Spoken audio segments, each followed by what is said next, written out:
ఆంధ్రప్రదేశ్ రాష్ట్ర ముఖ్యమంత్రి నారా చంద్రబాబు నాయుడు, విద్యాశాఖ మంత్రి నారా లోకేష్ పై మాజీ మంత్రి జోగి రమేష్ చేసిన వ్యాఖ్యలపై చంద్రగిరి ఎమ్మెల్యే పులివర్తి నాని తిరుపతి ప్రెస్ క్లబ్లో ఏర్పాటు చేసిన మీడియా సమావేశంలో మండిపడ్డారు.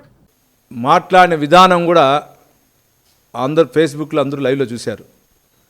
మా చిన్నాయన లోకేష్ బాబు గారిని మాట్లాడిన విధానం, రే జోగి రమేష్, మా పెద్ద ఆయన చేతులు కట్టేశాడు కాబట్టి నిన్న నువ్వు చంద్రగిరి నుంచి బయటపోయావు. లేదంటే నువ్వు నిన్న మాట్లాడిన ఆ భాషకి నీ ఇంటి వరకు కూడా పోయిండవు. నిన్ను ఎవడు కాపాడుండడు.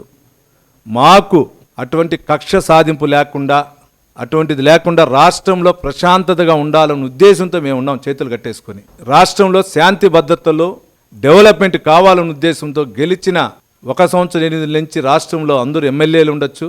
ముఖ్యంగా చంద్రగిరిలో నా పైన హత్యా ప్రయత్నం చేసినా కూడా మా కార్యకర్తలు నన్ను చేతకానివాడు వీడు అని అనిపించుకుంటా ఉన్నా కూడా నేను చేతులు కట్టి ఉన్నా ఈరోజు. కారణం అంటే చంద్రగిరిలో ఎక్కడ రౌడీస్ ఉండకూడదు, ఎక్కడ శాంతి భద్రతలు కంట్రోల్ ఉండే ఉద్దేశంతో ఉన్నాం. నిన్న మాట్లాడిన విధానం